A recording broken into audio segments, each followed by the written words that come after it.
Muito obrigada, Sra. Presidente. Sr. Ministro, consola-se por não governar, mas apenas obedecer à Troika. E, Sr. Ministro, eu devo lhe dizer que isso é um fraco consolo.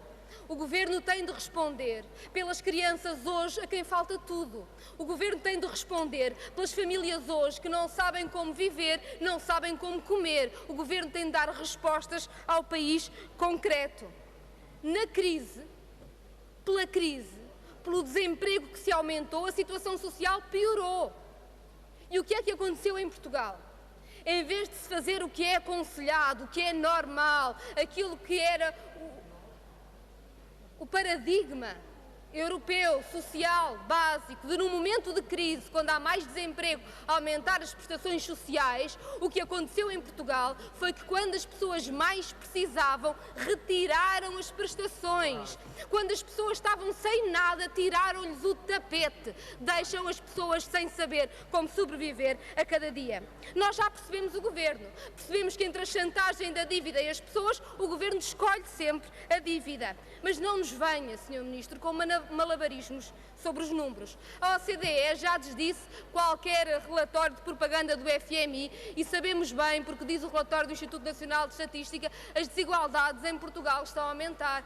Mas mais, o relatório do INE, página 6, mostra que também a pobreza entre os idosos aumentou. É verdade. O que aconteceu foi que de 2011 para 2012 o salário médio diminuiu, mas os idosos não ficaram melhor. Os idosos continuaram pior num país que estava pior.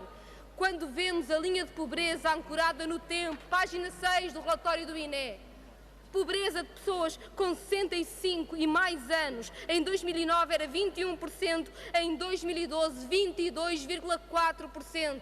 Também nos mais idosos a pobreza aumentou. O CDS não tem nenhuma estratégia para combater a pobreza dos idosos, terá quando muito uma estratégia de propaganda.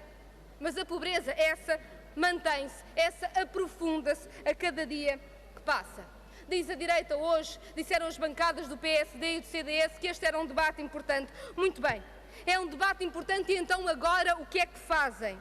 Que resposta é que dão no país concreto, às vidas concretas? Bem sabemos, PSD diz coisas extraordinárias como o país está melhor, mesmo que as pessoas estejam piores, e parece ficar consolado com essa aberração. Não há nenhum país melhor quando há mais pessoas a viver em pobreza e a pobreza é mais profunda. É preciso agir. Não podemos aceitar que um governo que decide criar um novo banco público com administradores a ganhar milhares retire o abono de família. Como é que se justifica que haja conselho de administração do Banco de Fomento a ganhar milhares por mês e que as crianças estejam sem abono de família em Portugal? Como é que se justifica um governo que tem benefícios fiscais para as grandes empresas e corta no complemento solidário para idosos? Como é que podemos viver num país em que prescrevem as multas dos banqueiros ao mesmo tempo que se corta no RSI? Como é que podemos viver num país em que aumenta o número de milionários e o tamanho da sua fortuna e os desempregados e desempregadas são deixados abandonados sem nenhuma prestação social? O Bloco de Esquerda volta ao repto. Sobre a pobreza não valem lágrimas de crocodilo. É preciso agir já.